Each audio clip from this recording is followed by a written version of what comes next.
I'm Fifi, and this is Going Deeper with the Lord. I am sharing lessons that I'm learning while doing life with God and others.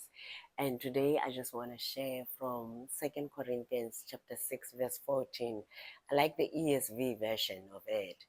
It says, "For what partnership has righteousness with lawlessness?"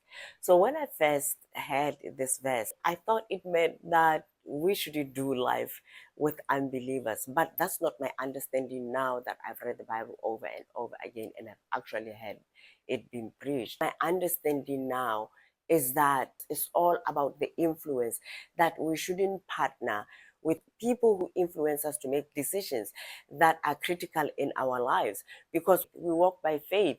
It wouldn't make sense for me to go to an unbeliever and ask them advice on dating or advice on choosing a career. Our influence comes from the Word of God and our dependence on the Lord. So I cannot go to them and ask them about what they think about my wilderness season, because they don't have any clue. So that's my understanding of this verse. I've gotten to understand it even deeper, that when it says do not be unequally yoked with unbelievers, it actually infiltrates our relationship spaces. Of sometimes you are doing life with someone and you are walking by faith and they walk by their feelings or they walk by their emotions. You are doing life with somebody that has not healed, always trying to help them, give them resources. But everybody has to go through their healing journey. Everybody has to go through their salvation journey for them to be okay, for them to get to where we are. We cannot save anybody. We cannot heal anybody. My understanding is that we shouldn't partner with people who are going to influence us to make critical decisions in certain ways.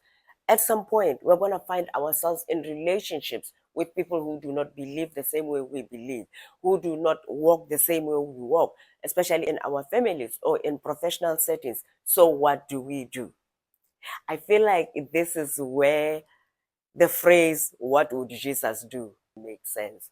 Because in every space that we take, whether it's in our families, whether it's a professional space, or whether it's in church or in the community, we always have to remember that we are the ambassadors of Christ and we are representing the Lord.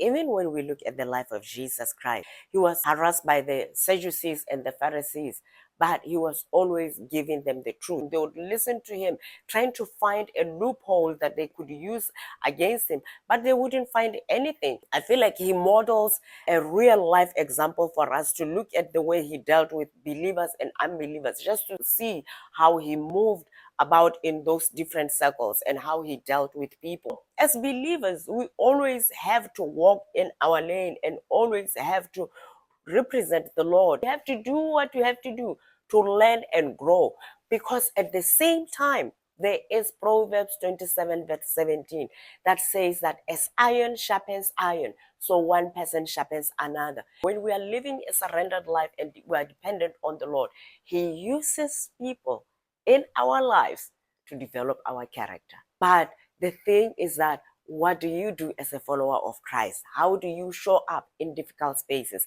How do you show up in difficult relationships? We always have to remember that at the end of the day, regardless of how much it hurts, it is for our own benefit. It teaches us how to deal with different personalities. It teaches us how to move in different spaces and different circles and still representing the Lord very well.